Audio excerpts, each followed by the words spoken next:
But I cannot miss St. Patrick's Day. So here I am with my St. Patrick's Day episode. I'm out of practice in all the ways you can be out of practice. But I've got all the things that St. Patrick would approve of. All the blessings for you.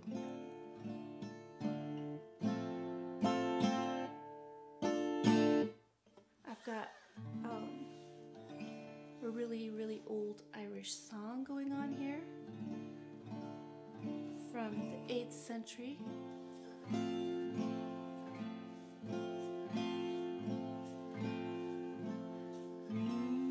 Be thou my vision, O Lord of my heart. Not be all else to me, save thou art.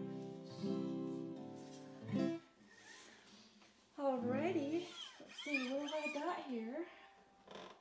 Well, I've got a green glass that has some Irish whiskey in it. This is the last of my writer's tears. I looked at the label. It's from Carlow, Ireland. I'm not sure, but I think I've been in Carlow, maybe through it. I'm not sure. But here you go. George, Patrick, Soren, and Michael for a little power.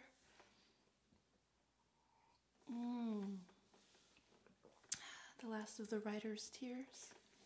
Because St. Patrick was a man of the word.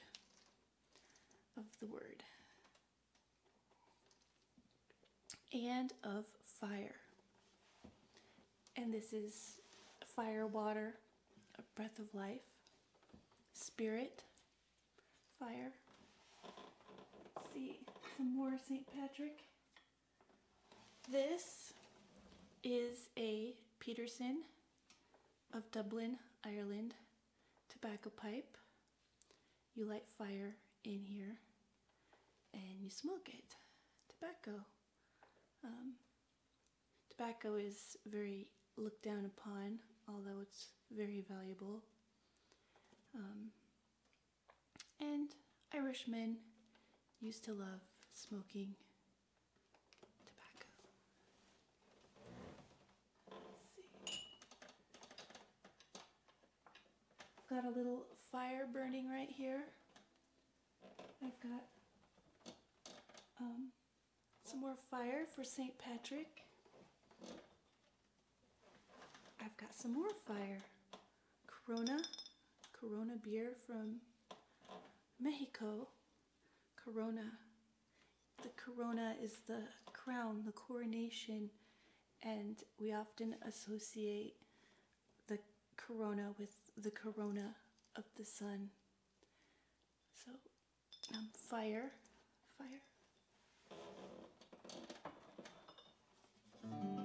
What else do I have?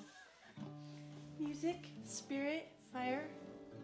Really, I should be talking or singing This Little Light of Mine, I'm gonna let it shine. I haven't sung that though since I was little.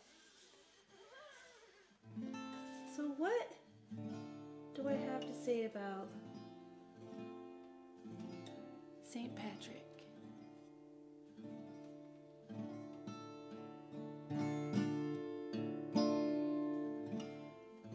Originally, the colors of St. Patrick, until fairly recently, was not the green.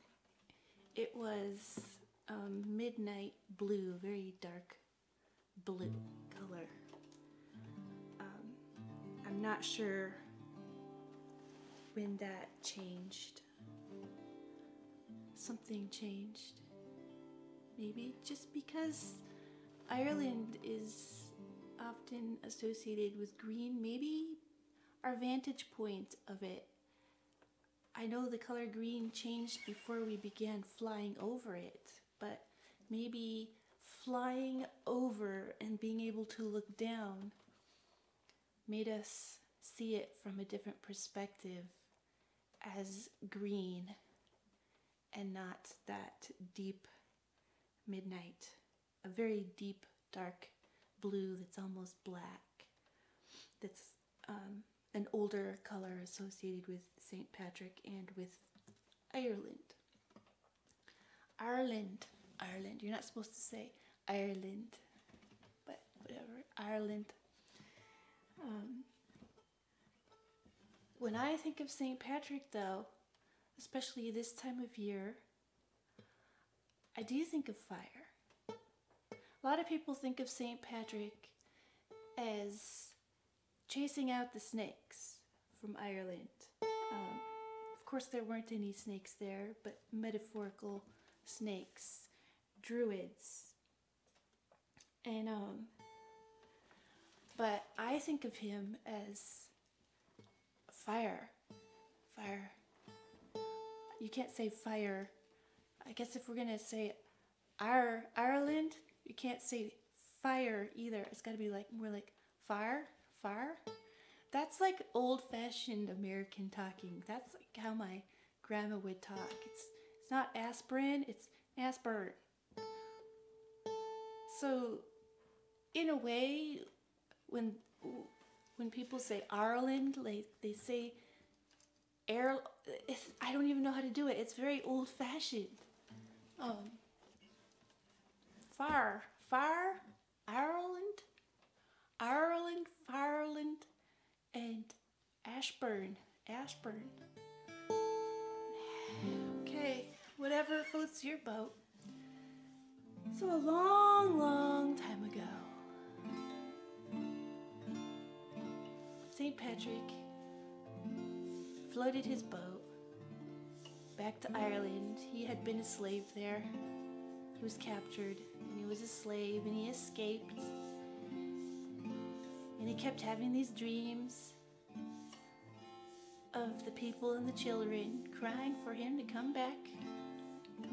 And he thought, oh God, do I have to go back to the place that enslaved me? He kept having these dreams and he couldn't sleep.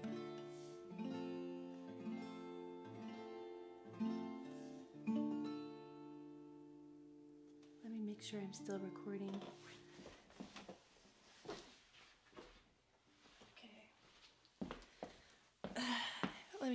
Okay.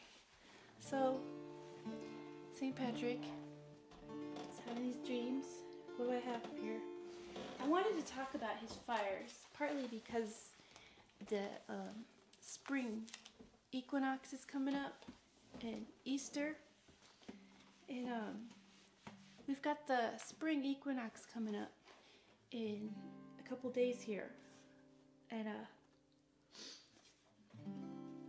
so, St. Patrick, he's over there in Ireland, and there's all these Druids, and the King Druid, he's lighting his spring fire on the Hill of Tara. He's got his fire going, and the rule is, for the Spring Equinox, they're worshiping the sun god, Lugh, and so they are welcoming in the fire god, the sun god, on the Hill of Tara, where the Druids light their fires and had all their ceremonies. And the rule was no one else can light a fire when that fire for Lugh is burning.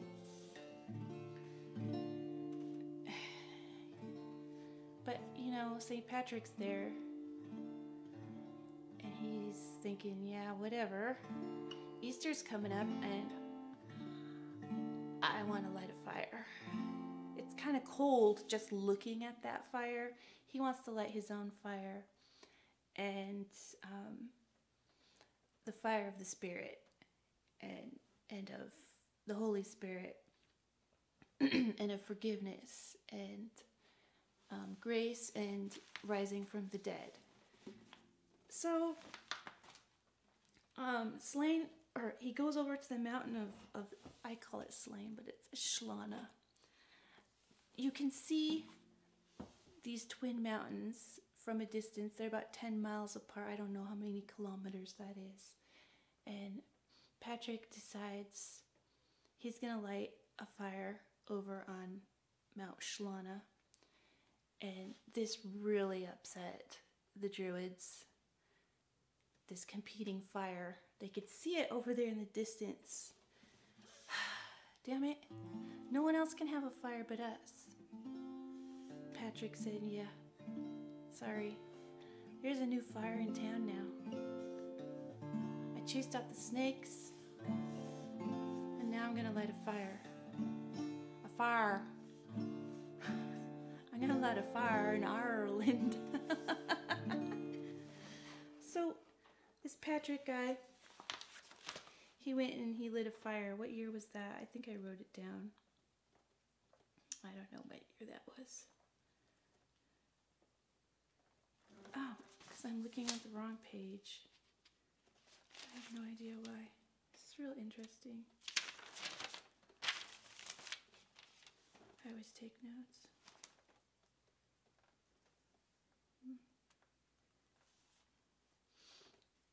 Yeah, so he lit the fire on the Hill of Slane in 433 AD.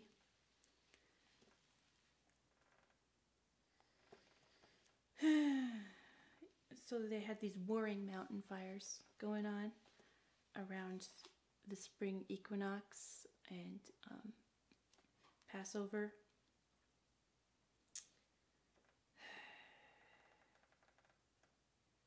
No other fires were allowed.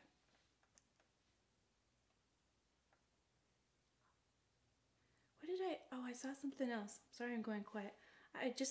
When I was looking up the Spring Equinox, I saw that the Spring Equinox that we're having this year is the earliest Spring Equinox we've had in 124 years. I thought that was interesting.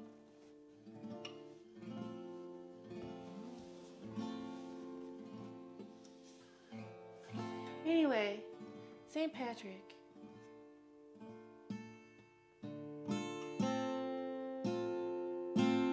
He lit fires. Somehow he did that, and I suspect that's kind of hard to do in Ireland because it's so wet.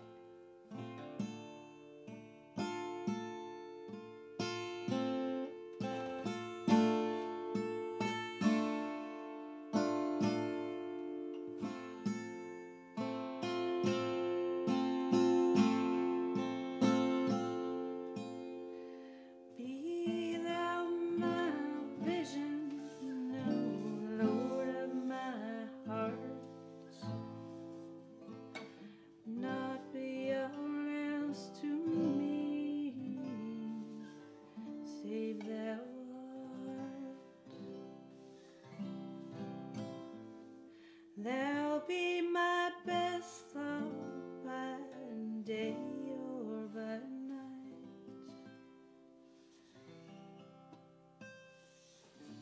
Waking or sleeping, thy presence my life. I'm gonna sing this, not on this video. I'm just gonna do the Irish thing.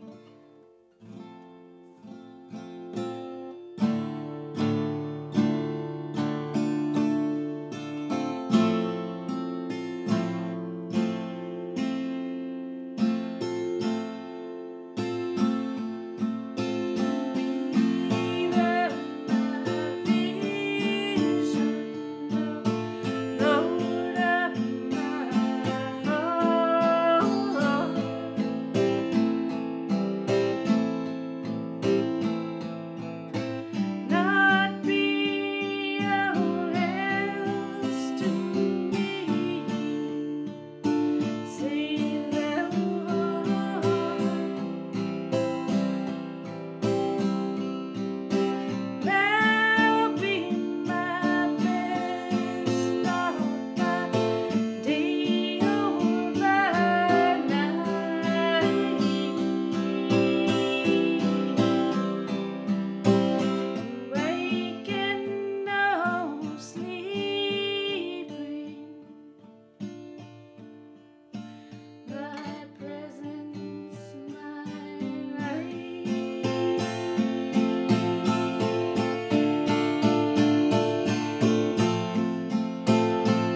one more green thing you need.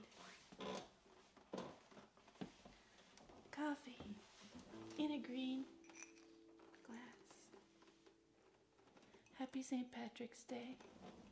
Happy firefighting, fire starting, and keeping the fire lit in the dark.